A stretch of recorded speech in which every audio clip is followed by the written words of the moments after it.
NSSന്റെ നിലപാട് മാറ്റത്തെ അല്ലെങ്കിൽ സുകുമാരൻ നായർ അദ്ദേഹം പറഞ്ഞ വിഷയത്തെക്കുറിച്ച് അത് അദ്ദേഹത്തിൻ്റെ അഭിപ്രായമായിട്ട് തന്നെ കാണാൻ കഴിയുന്നുള്ളൂ.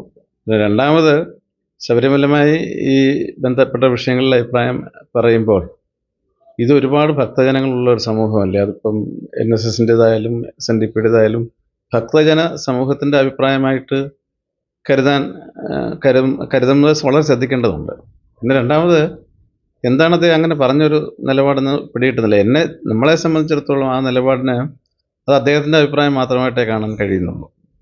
ഭക്തജന സമൂഹത്തെ സംബന്ധിച്ചിടത്തോളം വിശ്വാസികളെ സംബന്ധിച്ചിടത്തോളം ശബരിമല അതൊരു അതല്ലെങ്കിൽ ഒരു ജാതിയുടെ ഒക്കെ ഉപരിയായി വിശ്വാസികളുടെ വിഷയമാണത് ശരിക്കും.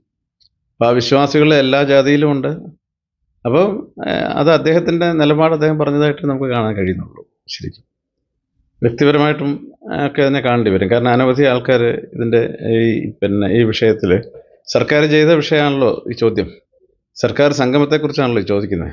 ഈ പമ്പയിലെ സംഗമം എല്ലാ കാലാകാലങ്ങളിലൊക്കെ ഉള്ളൊരു വിഷയമാണ്. എന്താണെന്ന് വെച്ചാൽ ഈ ശബരിമല സീസണോട് അടുക്കുമ്പോൾ ഇത് കേവലം എൻ്റെ ഒരു വ്യക്തിപരമായ അഭിപ്രായത്തെ തെറ്റായി കാണരുത്. അതായത് ഈ രാഷ്ട്രീയപരമായിട്ട് ഇതിനെ ഉപയോഗിക്കാൻ ശ്രമിക്കുന്നതിൻ്റെ ഒരു പരാജയമായിട്ടാണ് ഞാൻ ഇതിനെ കാണുന്നത്. ഞങ്ങളുടെ വ്യക്തിപരമായ അഭിപ്രായം.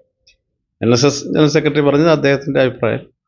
പക്ഷേ അദ്ദേഹം ഒരു വിശ്വാസിയാണെന്ന് നമുക്കെല്ലാം ബോധ്യമുള്ള കാര്യവുമാണ്. അതുകൊണ്ട് തന്നെ ശരിക്കും പറഞ്ഞാൽ സർക്കാരിൻ്റെ ഈ നിലപാടിൻ്റെ പിന്നിൽ കേവലം രാഷ്ട്രീയ തന്ത്രം മാത്രമായിട്ടേ കാണാൻ കഴിയുന്നുള്ളൂ ഞങ്ങളെ സംബന്ധിച്ചിടത്തോളം.